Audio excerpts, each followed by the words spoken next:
कहते थे कि मैं बहुत ही जिद्दी आदमी हूं, तो मैं भी उनसे कहता था कि जब तक मेरा हर बिल मैं अपने पैसों से भरता हूं तब तक मैं अपनी मर्जी का मालिक हूं। मैं बहुत जिद्द था और किसी की भी बात नहीं मानता था, और यही गलती, शायद यही एक गलती मुझ पर बहुत भारी पड़ी।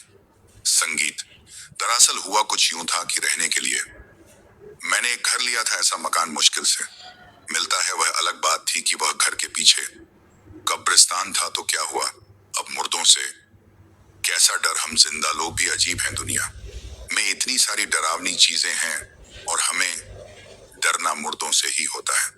खैर, जानबूझकर मैंने सारा सामान रोड पर भेज दिया और मैं खुद कब्रिस्तान के पास कार से नीचे उतरकर अपने कुत्ते के साथ पैदल चल दिया।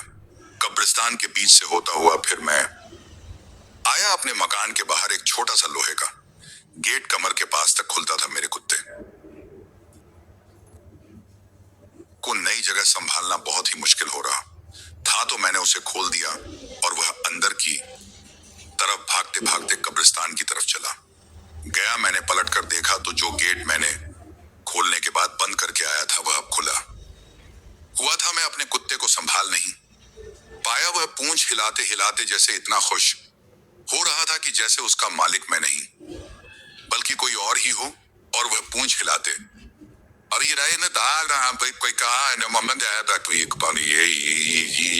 हिलाते वहां की मिट्टी चाटने लग गया। कहते हैं जानवर अपना इलाज खुद ही कर लेता है। मैंने बहुत बार अपने कुत्ते को घास या फिर जमीन की मिट्टी झाड़ते देखा था, इसीलिए मैंने घर के अंदर जाने का फैसला लिया, यही सोचकर कि जब उसका मन भर जाएगा तो वापस आ ही जाएगा। मैं के अंदर चला गया। घर के अंदर गया तो एक चीज बहुत अजीब लगी। जब मैं घर देखने आया था तब तो इतनी साफ सफाई नहीं थी।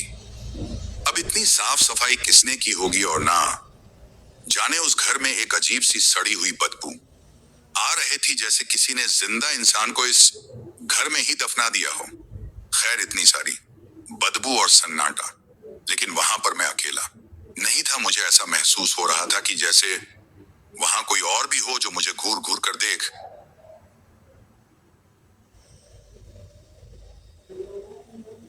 रहा हो। मैंने कुछ नहीं किया, गाड़ी से अपना बैग लेकर आया और फ्रेश होकर सो गया। अगले दिन मैंने नए घर लिया था। उसी की खुशी में मैंने अपने ऑफिस के दोस्तों को पार्टी दी। उसी घर में खुशी की बात यह थी कि उस पार्टी में सभी लोग आए थे। पार्टी बहुत अच्छी रही। करीब बजे तक चली। मैंने भी पार्टी में बहुत एंजॉय किया और थोड़ा थक गया और ड्रिंक भी थोड़ा ज्यादा हो गया था, तो मैं अपने रूम में जाकर सो गया। अगली सुबह मैं उठा तो मेरे पास में रखे टेबल पर एक चाय का कप और पानी का बोतल रखा हुआ था।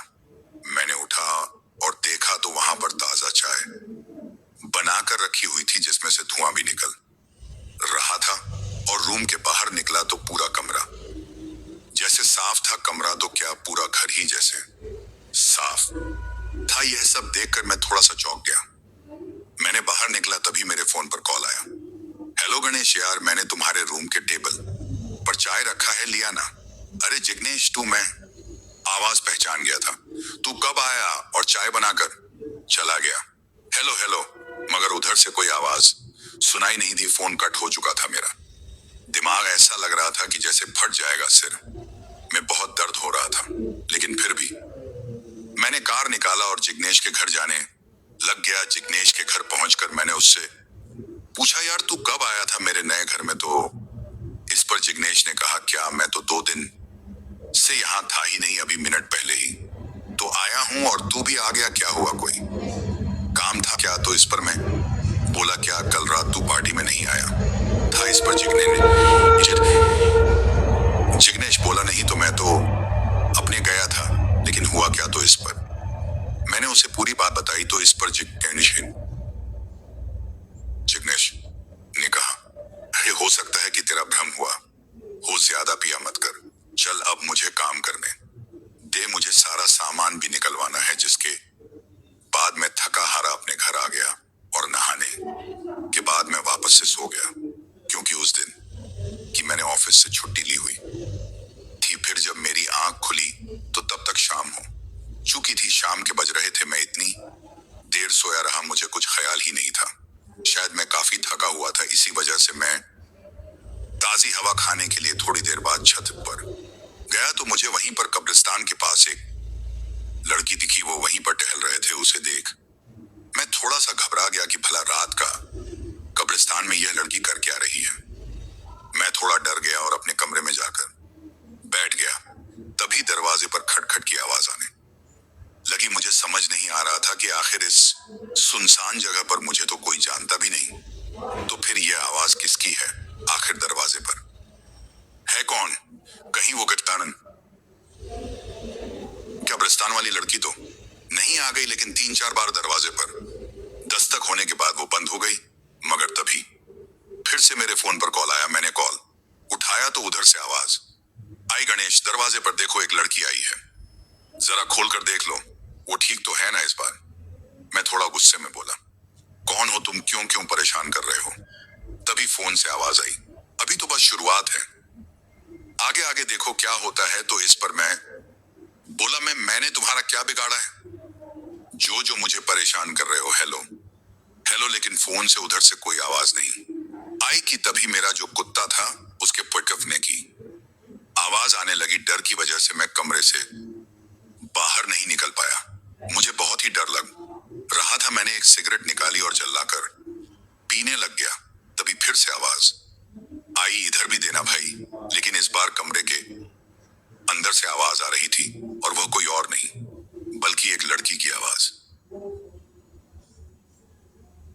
थी। मैं कमरे से बाहर निकलने लगा, लेकिन दरवाजा खुल ही नहीं रहा था। बहुत कोशिश करने के बाद आवाज आई, थक गए इतनी कोशिश में। तो इस पर मैं बोला, कौन हो तुम लोग, क्या क्या चाहते हो मुझसे। तभी अचानक मेरे सामने वहां पर एक लड़की आकर खड़ी हो गई। मैंने उसे देखा तो मैंने उसे पहचान लिया। ये वही कब्रिस्तान वाली लड़की थी, मगर इस बार उसका चेहरा कुछ अजीब सा बदला हुआ था। उसके सिर से जैसे खून बह रहा था। ऐसा लग रहा था कि जैसे ताजा खून हो और उसके सिर पर किसी चीज से वार किया गया हो। यह सब देखकर मेरे हाथ पैर थर थर कांपने लगे और मैं वहीं पर बेहोश हो गया। अगली सुबह जब मेरी आंख खुली तो मैं वहीं पर हुआ था। मैं अपने कमरे से बाहर निकला तो देखा कि मेरा जो कुत्ता था वह मेन गेट पर मरा पड़ा हुआ था। उसका शरीर पूरा फटा हुआ था, जैसे किसी ने उसके पूरे शरीर को रगड़ क्या हो। मैं बहुत रोया क्योंकि मेरा वह कुत्ता मेरे साथ बहुत सालों से था। मैं समझ गया कि यह कोई और नहीं बल्कि वह लड़की ही कर रहे थे। मैं झट से अपने कार में जाकर बैठ गया और स्टार्ट करने लग गया, लेकिन मेरी कार स्टार्ट ही नहीं हो रही थी। मैं अपनी जान बचाने के चक्कर में कार वहीं पर छोड़ा और पैदल ही भागना शुरू कर दिया। सुबह से शाम हो गई, लेकिन मैं भागकर बार बार वापस से उसी घर के पास आ जा रहा था। मैं समझ चुका था कि मेरा यहाँ से भागना बेकार है। मैं यार समझ चुका था कि अगर यहाँ से निकलना है तो हिम्मत से काम लेना पड़ेगा। मैं वापस से घर के अंदर आ गया। तभी वही लड़की की आवाज आई। वापस आ गए तो इस पर मैंने कहा, देखो तुम कौन हो, मैं नहीं जानता, बस मुझे जाने क्यों नहीं दे रही। मुझे जाने दो, इस घर को तुम रख लो, लेकिन मुझे जाने दो। लेकिन उधर से कोई आवाज नहीं आई। मैं रोने को हो गया था। मैं अपना फोन निकाला किसी से मदद मांगने के लिए, लेकिन मेरे फोन में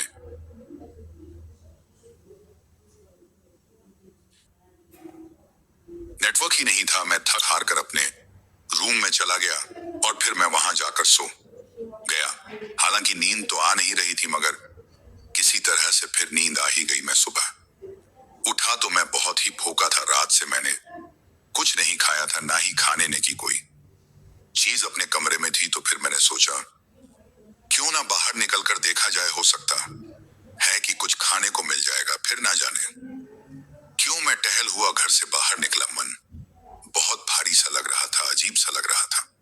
मैं सोचे हुए था उन अजीबोगरीब चीजों के बारे में जो मेरे साथ हो रहे थे, कि आखिर उस घर में क्या है। वह चीज पहले से थी या कोई रहते पाम क्वार।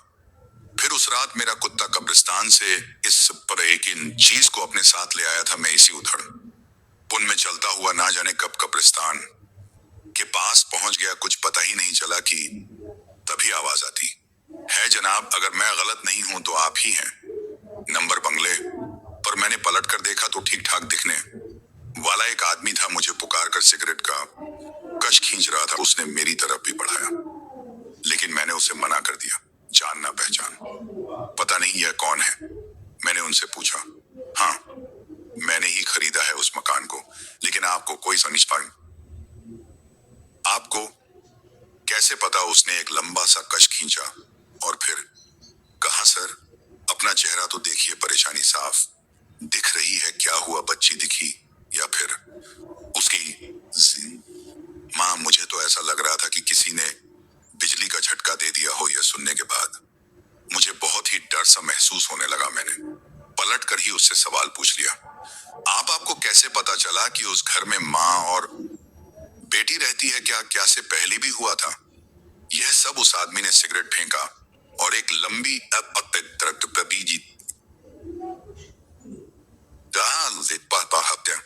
सी सांस लेते हुए उसने कहा, उसने बताना शुरू किया कि पहले वहां पर डिकोस्टा फैमिली रहा करते थे। कुछ सालों पहले एक रात घर की साफ सफाई करते वक्त डिकोस्टा को एक चिट्ठी मिली। पता चला कि उसकी जान से प्यारी बेटी टीना उसकी नहीं बल्कि टुगत कोस्टा की पत्नी और उसके बॉयफ्रेंड सूरज की बेटी थी। डिकोस्टा चिट्ठी पढ़कर जैसे पागल हो गया हो। डिकोस्टा फिर अपनी पत्नी का पीछा किया तो पता चला कि उसकी पत्नी और सूरज के बीच में कुछ चल रहा था। डिकोस्टा ने अपनी पत्नी से भागकर शादी की थी। कहता है ना, सियासत में ईमानदारी और प्यार में बेईमानी ऊपर वाला भी बर्दाश्त था नहीं करता। डिकोस्टा ने अपनी पत्नी सूरज और अपनी बच्ची टीना तीनों को मारकर यहीं दफना दिया और खुद डिकोस्टा ने भी फांसी लगा ली और उसी घर में मर गया। तब से यहाँ उन चारों की आत्माएं भटक रही है। इस कहानी को सुनकर मेरी आंखों के आगे जैसे अंधेरा ही छुने कस गया। मैंने ज्यादा कुछ नहीं कहा, मैंने बस इतना ही कहा, आपको इतना सब कैसे पता है? उस आदमी ने मुस्कुराते हुए जवाब दिया, सर मैं यहीं पास ही में रहता हूँ और वैसे भी अगल बगल की खबर तो रखनी ही पड़ती है ना। आप भी चले जाओ यहाँ से, नहीं तो आपका भी वही हन होगा। लेकिन यहाँ से बाहर कैसे जा सकते हैं? यह तो जैसे भूल भुलैया जैसा है। मैं वापस इसी जगह पर आ जाता हूँ। तो इस पर वह आदमी हंसते हुए बोला, सब शक्तियों का कमाल है। आप इसी रोड को पकड़कर चले जाओ और हाँ, भगवान का नाम लेते ही जाना भूलिए मत, भगवान का नाम लेना। और फिर हाँ, वह जो चाय आपके टेबल पर रखी हुई थी वह डिकोस्टा बनाकर गया था। मैं शुक्रिया बोलकर आगे बढ़ा। मैंने सोचा कि क्यों ना एक बार उनसे उनका नाम पूछ लिया जाए। इतनी बातचीत हो गई तो नाम पूछना तो बनता ही था। मैं बिना पलटे ही चलते चलते उनसे पूछा, अरे भैया अपना नाम तो बता दीजिए। तो इस पर वह आदमी हंसते हुए बोला, मेरा नाम क्रिस्टोफर डी कोस्टा। यह सुनकर तो मेरे पैरों तले की जैसे जमीन ही खिसक गई। मेरे कदम वहीं पर रुक गए और थरथरा आने लगे। मैंने किसी तरह पीछे मुड़कर देखा, मगर वहां पर अब कोई आदमी नहीं था। मैं वहां से जैसे ही उसने बताया था मैंने वैसा ही किया, भगवान का नाम लेते हुए बस वहां से भागते भागते किसी तरह से मेन रोड पर आ गया और वहां से लिफ्ट लेकर वापस मुंबई चला गया। फिर मैं वहां कभी नहीं गया। उस मौत के जाल में। तो दोस्तों, ये थी आज की कहानी। अगर आपको ये कहानी पसंद आई हो तो वीडियो को लाइक और चैनल को सब्सक्राइब करना ना भूलें। तो मैं आपका दोस्त आर्यन जल्द ही मिलूंगा आपसे ऐसी ही नई कहानी के